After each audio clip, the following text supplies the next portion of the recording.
Hello, আসসালামু আলাইকুম।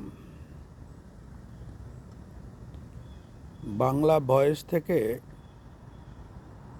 এবং বাংলা টক থেকে আপনাদের সাদর আমন্ত্রণ জানাচ্ছি। আমি প্রতিদিনকার মতো এরই ধারাবাহিকতায় আসুন কোরআনের কথা শুনি। আজকের পর্বে সূরা হিজর। এই সূরাটিতে মোট ৯৯টি আয়াত আছে এবং সূরাটি হল পবিত্র কোরআনের ১৫ নম্বর সূরা। এটা মক্কায় অবতীর্ণ। এই সূরাটিতে আদম আলাইহিসসালামের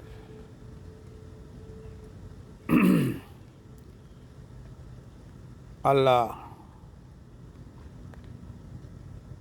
বানানোর গল্প এবং রুহু ফুঁকে দেওয়ার বর্ণনা আছে।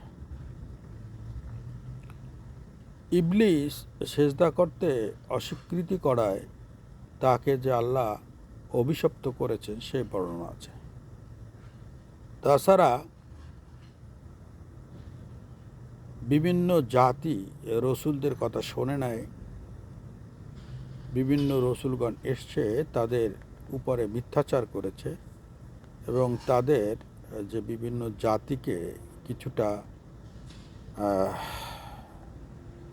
শাস্তি দিয়েছেন তার বর্ণনা আছে।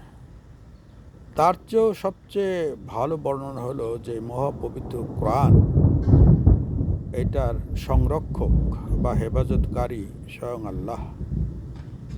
এটা বলেছেন এই সূরাতে এবং এটা যুগে যুগে প্রমাণিত হয়েছে। অন্যান্য ধর্মগ্রন্থ বিকৃত হয়েছে, কিন্তু কোরআন বিকৃত হবে না ইনশাআল্লাহ, কারণ আল্লাহ তাআলা নিজে এটার দায়িত্ব নিয়েছেন। পরিশেষে আল্লাহ মানুষের ক্ষমার দরজা ওপেন করেছেন, অর্থাৎ আমরা যদি ক্ষমা চাই, তওবা করি, আল্লাহ রাব্বুল আলামিন তিনি ক্ষমা করবেন। এই প্রতিশ্রুতি এই সূরাটিতে দিয়েছেন। যাই হোক, আপনারা আমার সাথে থাকবেন, আমাকে দোয়া করবেন, ভুলভ্রান্তি ক্ষমা করবেন। আর ত্রুটি বিচ্যুতি আছে, একটু তোতলামি আছে, তা বা বয়সজনিত কারণে যেটা বলতে চাই সেটা অন্য হয়ে যায়, সেটা আপনারা ক্ষমা করবেন। তবে আমার উদ্দেশ্য মহৎ। আমি এখন আর ওই নানাবিধ জিনিস আমি লোড করি না। আমি এই আল্লাহর বাণী কোরআনের কথা বলি।